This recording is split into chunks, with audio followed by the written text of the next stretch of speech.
been directly involved with it since he was 13 years old. So this guy knows what he's doing.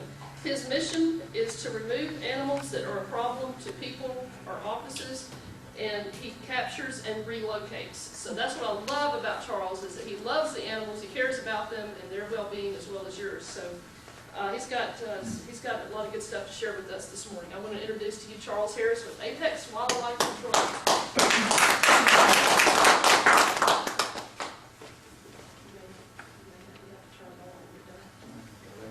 Oh no, he's one of the Can y'all see the little baby raccoons? I'm going to make it out just a little bit here so that you guys can see. They are cute, cute, cute. We got the noisy one over here. Oh, you do? She's with her adopted mother. Oh, okay. I might as well go ahead and introduce these folks, because otherwise these raccoons are going to steal the show. Let me say that Apex Wildlife Control is a full-service wildlife control company. We do it all from A to Z. I'll introduce my associate and my supervisor. Josh, would you stand up again? If I have a problem out in the field, he's the guy I call. And appreciate him. And thank you, Josh. And what we're going to do is kind of reverse things from the way I originally planned them, because I think our little critters back here may be talking to us. So I'm going to go ahead. Everything that we do is for a purpose. And again, we are a full-service wildlife control company. When you have an animal in your house that has babies, it has to be handled a certain way. We try to keep the mother and the babies all together. And one way that we do that is we use those who we call rehabbers. They rehabilitate wildlife. And that's exactly what Claire and Joe do. And I asked them to bring one of their critters with them this morning. We've given them a lot of squirrels and raccoons and things like that. And rather than introducing them in the program when I would normally plan to, I'm going to go ahead and introduce them, ask them to come and take 2 or 3 minutes and explain how they help us. In other words, it would be up to us to care for the young if we didn't have people like this. And we believe in working as a team. That's what I stress in my company, is teamwork. So we use those, like Joe and Claire, because it takes a big load off of us. We'd be trying to nurse these little babies, and plus we're not licensed to do so. If you're not licensed, it's illegal to have baby raccoons and baby squirrels and things like this as a pet. So if you folks would you come on up and take a few minutes here and tell the folks what you do, how you help us, and show them your little critter there. I'll show my little critter, my noisy one, just like a newborn baby. Thank you for letting us come, share our experience. I started out director of nursing, went into hospice nursing, and one of my hospice patients had a squirrel that was attacked by a cat. Baby teeny tiny ended up dying. I was devastated. So I had to get another squirrel, and that's how I fell into this profession, I guess. It was over 200 hours of studying time that you have to do, document very well. Charles, God bless him, calls me up when he has babies. Normally, we get teeny tiny newborn babies. If you can make it the first 48 hours, you usually have it made. Pneumonia is a big forever. My husband, very talented, supports me very, very well. I say, I need a newborn incubator. So what does he do? Goes out in the shed and builds a tiny newborn incubator. We have special heating pads. From there, we have isolation cages, because it's advisable to isolate the critters when you first get them. Little hamster cage. From these older guys now are staying in a big cage, this high. 5 by 5 by 4. Yeah, and in that we have their release den, so they get used to staying in that. Every critter can be potty trained. I've potty trained opossums, I've potty trained squirrels. These guys are in the process of being potty trained right now to kitty litters. The little one, the mama does the potty training, and we won't go into what she does with everything, but the mothers literally consume the waste. This has been a challenge. Little Alyssa does not like to sleep. I'm up with her almost every 2 hours through the night still. It is a challenge. Trying to get formula right. We dealt with diaper rash, we deal with diarrhea, as I said, pneumonia. And once they get pneumonia, there's not much you can do. But we take them, I get calls from people in the community. I found a baby opossum on the side of the road, I don't know what to do with it. So we get it, as I said, we have to have medication to keep them isolated. Nursing, this one is still on a mixture of kitty formula and goat milk, doing very well. The older ones start refusing that formula, so now I have them on applesauce, bananas, dog food, which I have to put in the blender and give it within the bottle. The other thing I just want to say too is, this is all volunteer. Yeah. We get nothing but satisfaction and love from the critters that we take care of. My wife is just totally devoted. I mean, to get up every 2 hours, 24/7 for a baby that's that big, that, is, just totally dependent on your care. We fully agree that these animals do cause problems and damage. Squirrels chew wires, the raccoons and whatnot, but we have to try to just sit back and remember they were here a long time before we were. We built their house where they live. And that's why I like Charles, because he will relocate them. So, there are people that just, we found like, guy shot the mother, and then his neighbor shot the mother, but then his neighbor got the babies. He put them in a garbage can, and we got them. One person killed the mother raccoon or a possum and threw the babies in the road to be run over. These are the type of stories we don't want to hear. Yes. Once you get them raised to a certain size, you put them back in captivity? You have to. That is part of the agreement with your permit. You have to release them. One opossum I raised, little Iggy, became too friendly because I am very nurturing to them. And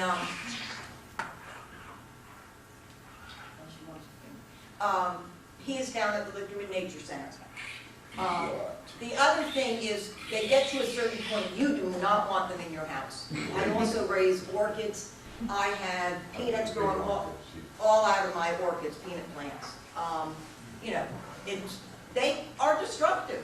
So even if I raise them, they're going to be destructive in my house. But I'm sorry, I don't remember your name. I want to learn how I can feed them for $200 a month. One can of goat milk is $27, and it lasts like 4 days. Wow.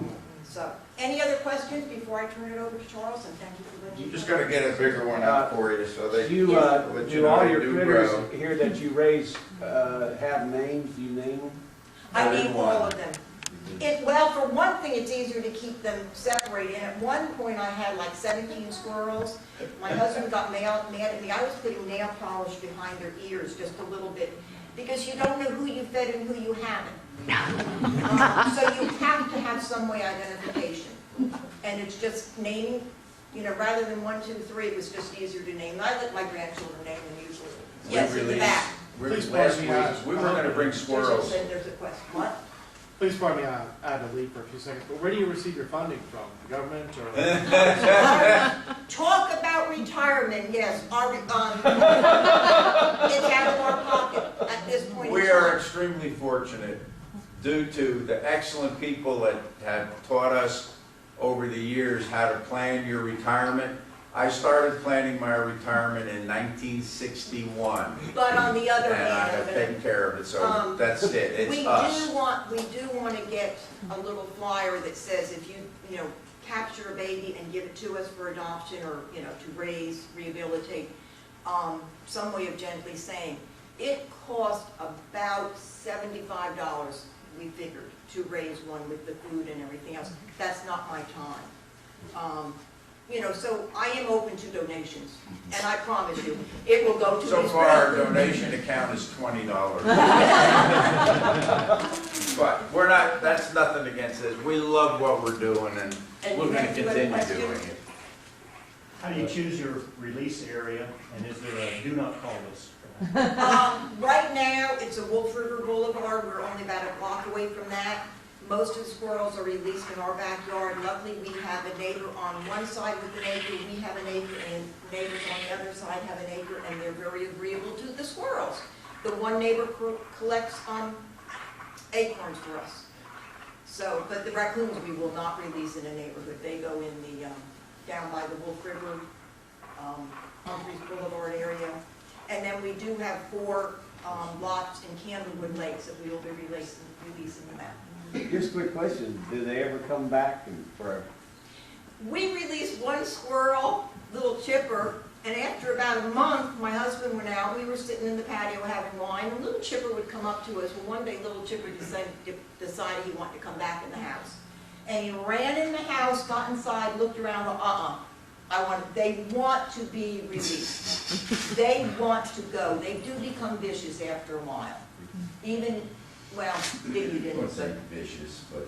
yeah, they want to become wild. Do you release them on the other side of Wolf River or the Yes. Germantown Yes. side? On the other side. Not on the Germantown side. Other side. On the The other other side. side. More land over there. As one who is very near there, I would And suggest. We when I wanna see make one run sure- over in the middle of the road, I think, oh no, which one? You gonna start looking for fingernail polish?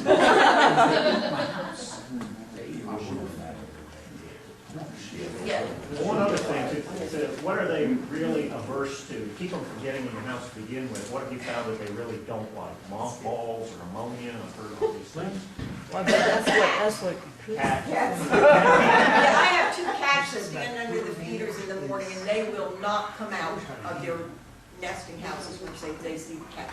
Because I'm not out to find out what they don't like. Yeah. What about raccoons? I would think a raccoon would not be intimidated by a cat. They don't like potatoes. yeah, so if you No, I don't Yeah. wildlife Yeah. You'll have to talk to Yeah, that's a wildlife. That's what they're- That's a Charles Charles more than mine. question. We'll yield to Charles. Okay. Yeah. Anything else? Thank you. We're gonna leave the critters so they don't interfere. Thank you. I'll tell you what, I would really be in a hard way if it wasn't for these folks. What we're going to do this morning, the first thing I want to do is tell you folks about a few goodies we've got. We produce a calendar every year. It's the Apex Wildlife Control Wildlife Calendar. I'd like everyone to have one. We've got one of them over here on the desk, and you can see every month it's a different picture. They're free. You pick one up over here. Second, I want everybody to get one of our pens. It does say Apex Wildlife Control on it. Third, we've got a brochure over there. I'd like you to get a brochure. And fourth, I want everyone to get one of our wildlife magnets. There's quite a few little critters on there on the front. Stick it on there. And if you ever, what we're going to explain to you today will be, if you take everything you learn, you probably will need to call us. And but if you ever do need a professional, you've got our number. So I wanted to mention that to you. And we were going to spend a few minutes explaining to you how you can attract wildlife. But because of the time, I think we'll go right into the nuisance control end of it. And as we have time, we'll come back to what you can do in your yard or business to attract wildlife. One of the main things you can do is have food, water, and shelter. Everything needs food. If you're trying to attract a certain types of birds, of course, when we speak of wildlife, we're speaking of all mammals, birds, fish, but we're mainly gearing what we say today to the nuisance wildlife control. And so if you want more birds, you feed things that the birds eat.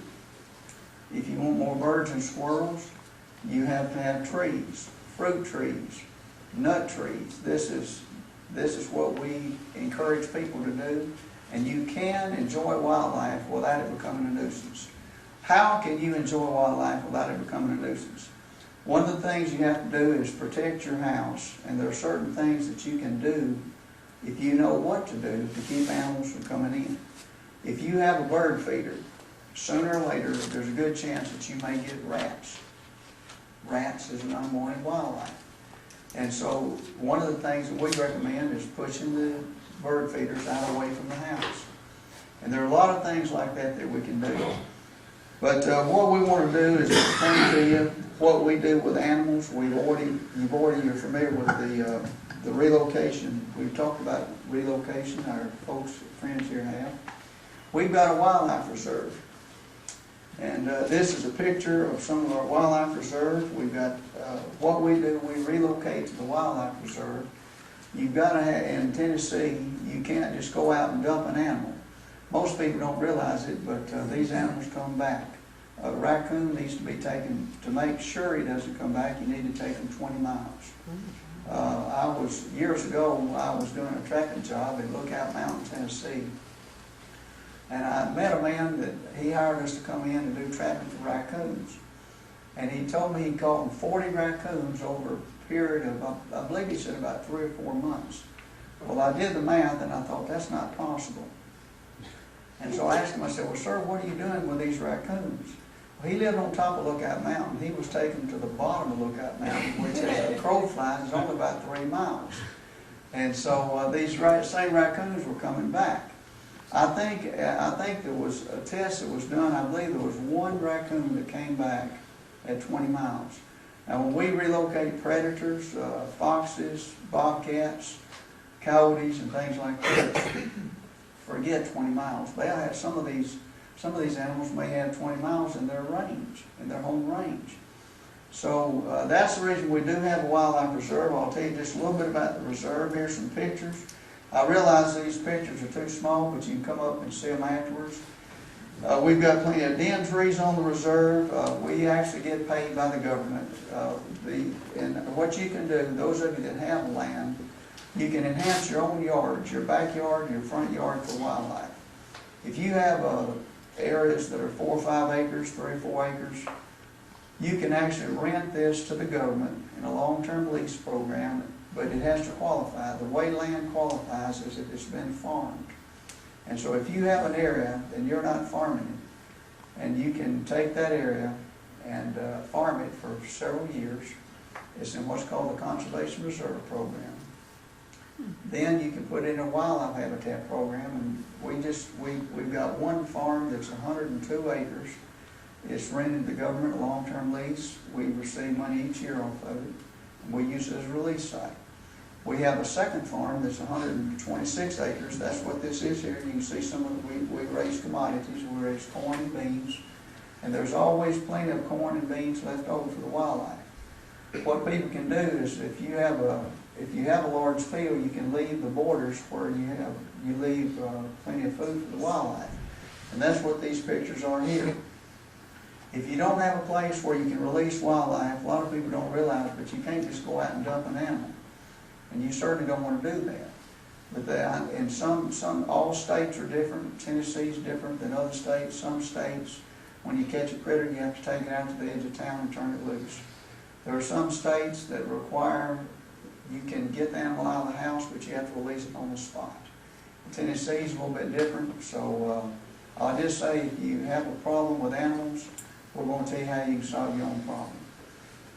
Let's deal with, let's start and ask the question first of all, how does wildlife become a nuisance? Wildlife becomes a nuisance when they begin to eat your food. Either in the garden, they get in your strawberries, they get in your, we're dealing with birds, squirrels, whatever the problem may be. That's how they become a nuisance. How do you know when you have a problem? You know you have a problem when you're hearing noises in the attic, when you hear noises in the wall. You wake up some morning and you hear a thump. And if you know what you're looking for, you know what you're listening for, you can identify the animal even sometimes just by the noises they make. But that's how we know we have the problem. How do you identify what the animal is? You say, well, I brought in some bird feeders, and all of a sudden I'm hearing noise in my attic, I'm hearing noise under my house, I'm hearing noise in the wall. How do we know what type of animal that it is? Here's how you know what type of animal it is. There are several different things. The first thing you need to do is go up in your attic and look. What do you look for? You look for fecal, you look for hairs. You can tell the difference between a raccoon hair and a little short squirrel hair. You look for entry points, what we call entry points. If you walk around your house and you look up, and a lot of times you'll see a hole, and it's obvious, it sticks out like a sore thumb. Now there are other times when holes are not easy to find. There are many different ways that you locate their entry points. But let's stay on this identifying the species first. Tracks. Look for tracks. Where do you find tracks? You find tracks up in the dust in your attic. You say, well, I don't have any dust in my attic. Most people do. And so the attic is not, unless you have an attic that's being used for storage. Even then, ductwork will form a very tiny layer of dust. If you'll look on that ductwork, a lot of the times a squirrel or a rat or a mouse, a raccoon, a lot of times they'll use that ductwork as a means to travel. And when they do that, they leave tracks, and you can look and you can identify the track. You know when you see a large track, it's a raccoon, or a smaller one, a squirrel. And little bitty tiny tracks would be something small. You may not be able to tell the difference between a flying squirrel and a rat, but you know it's a small animal. The size of the entry point will tell you what kind of animal it is. If you've got a very large hole, for example, you won't be able to see it, but you can come up here and see it later. There's a hole here in the top of the roof. It's about the size of a basketball. Obviously, that's a raccoon. The shingles are just shed. It's a very large hole. You know that's a raccoon. And so that's the way that you identify the species. The noises that you may hear. This is the way you identify the species. What do? What do we do about it? What we do, we use traps, we use deterrents and other means to either capture the animal or run it off. And that's what you need to do in your house as well. Once you know what you're dealing with, you set traps for them. You can use deterrents. Say, well, what is a deterrent? Owl. You can buy owls at Lowe's and Home Depot and Walmart. You can put an owl up, and sometimes it can serve as a deterrent for birds when you get in your garden. It depends on what problem you have, what species is there. Sometimes you have squirrels. Squirrels are not bothered much of the time by, sometimes they can be effective in the beginning, but then they lose their effectiveness. There are times when you may need to call in a professional. That's why our company exists.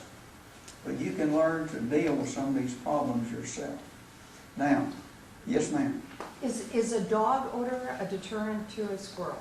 It can be, and sometimes it is, and sometimes it's not.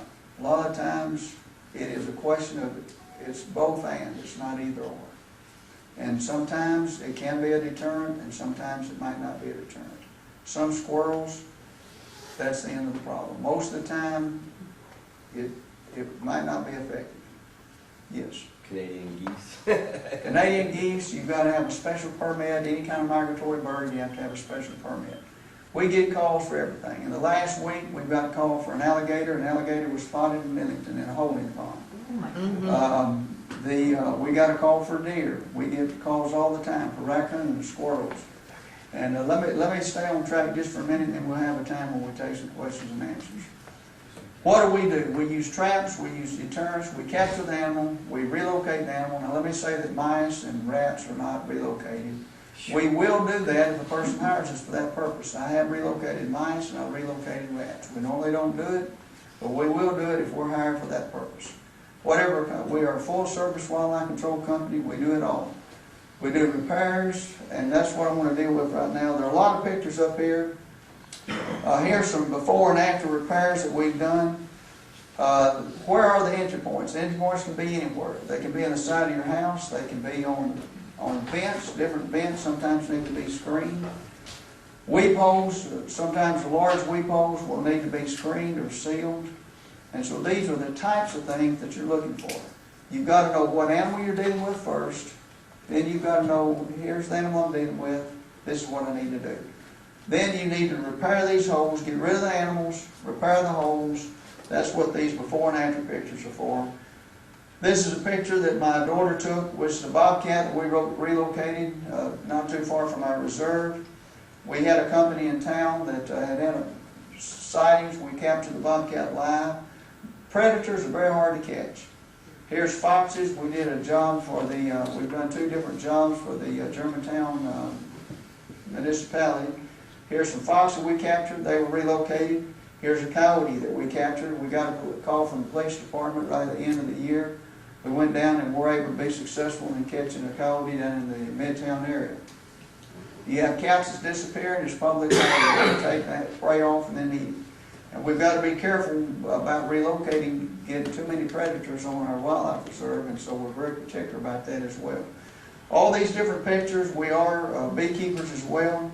Here's pictures of beaver, flying squirrel, mole, chipmunk. Sometimes people are not familiar with what the difference between a mole and a vole. Here's a picture of a vole. Here's a picture of a mole. Here's a picture of a chipmunk. Here's bats. Here's a picture of my associate. This is Josh Worthy holding a possum there. This is a picture of one of our trucks. We've got, the chances are you've probably seen one of our trucks, maybe seen us on television or around town. A lot of times people don't say, well, who do you call? Apex Wildlife Control. That's the reason we're giving you the manual. But if you do what you learn, you'll be able to handle your own problem. You won't need assistance. But there are times when animals won't go in traps, and there are times when you do need a professional. When you do need a professional, we're available. I did want to, there are a few pictures that we've got that are unique. This is a picture of bats. The reason these bats are all spread out is because it's hot. And they spread out up in the attic. There are specific damages that animals do. Holes in your structure, wiring, chewing of siding, fecal material, insulation damage by being soiled or being compromised either way. It loses its R value. It's packed. Packed insulation does not work well. Sod damage, we've got some pictures over here of sod. This is sod that's been newly planted and it's just been rolled over like you took it and rolled it over. That's a raccoon. Raccoons, moles, skunks, and armadillos can all tear up your yard. Pig and an armadillo is rooting like they're rooting in the soil, whereas a raccoon will roll the sod back. Looking for grubs? Yes, looking for grubs, earthworms. People say, well, all you got to do is kill the grubs. That's a mistake. I've got 1 minute left, and what I want to do is mention one last thing to you. One of the final things that we do is we do the repairs, and we give the homeowner a 1-year warranty. Everywhere we do the work, they get back in, we'll come back and trap at no cost, and then we will repair the building as well. That doesn't happen very often. We do it right the first time, but it does happen. Animals will get back in. Not the ones we caught, but of the same species. If Apex is licensed, bonded, and insured, our company is accredited with the Better Business Bureau. We try to deal with people fairly. We've got a policy and procedures manual. If somebody lies to a customer, they'll be fired immediately. So we are a company that we try to treat people the way we want to be treated. Questions and answers. We'll take about 1 minute for question and answer. Yes, sir. Yes, is it true there's a cougar problem in Midtown? No, sir, there's not a cougar problem. I'll give you an illustration. We got a call, I got a call about 7 years ago. I was operating at that time in an East Tennessee town, Chattanooga. We got a call for a big cat, and I thought the man was drunk. I said, I made a major mistake. I asked the customer, I said, well, sir, because there's no cougars up there. I said, sir, have you, by the way, they do come through. But he described a big cat that I interpreted was not a cougar. And I said, sir, have you been drinking? He went off on me, hung up the phone. The next morning, it was in the news, a big cat had escaped. I learned my lesson, folks. If a person says there's an elephant in my yard, okay? Yes, ma'am. Coyote den, how can you get rid of coyotes? Coyotes. It's already killed 2 dogs. The best way to get rid of a coyote is to trap them. They're not very easily deterred, and what you've already heard is true. We come into the wildlife habitat, we run them off, we build our nice homes, and then wherever they go, the land becomes saturated, and then they come back in. There used to not be any coyotes in Tennessee. There are now. What you have to do, it's doubtful that you will be able to deter that coyote. They'll probably have to be trapped. You might try, there are a lot of things you might try. Trapping is a last resort. Coyote trapping can be pricey because you have to check the traps on a regular basis. You wear gloves, sometimes with setting traps, and they're just not as easy to catch. One more question. What kind of bait would you put to catch a squirrel? A squirrel's like nuts. The squirrel will eat pecans. That's what they eat. Let me just tell you this, and I'll close with this illustration. This bobcat right here. The way this bobcat was caught, there had been a squirrel that was run over. You don't just, when you're doing trapping for predators, you have to wear gloves. They smell you. But sometimes you don't. Sometimes you do, sometimes you don't. Again, in this, what we do is a lot of times it's either or, it's not both and. The way I caught this particular bobcat, it's a live cage. And animals are very difficult to trap in live cages. Not animals, I'm specifically referring my remarks to predators. But I took in the back of the cage and I dug a hole, put some dirt in there, and there had been a squirrel that was run over the road. I cut the squirrel half in two, stuck the end of where he was cut in half, stuck it in the hole, which left a half a squirrel sticking out and a tail. And so the bobcat came along and thought, oh, there's a squirrel. He went for the squirrel, stepped on the trap, pow, I got caught the bobcat. Wow. So that's all. If we ever be help to you, let us know.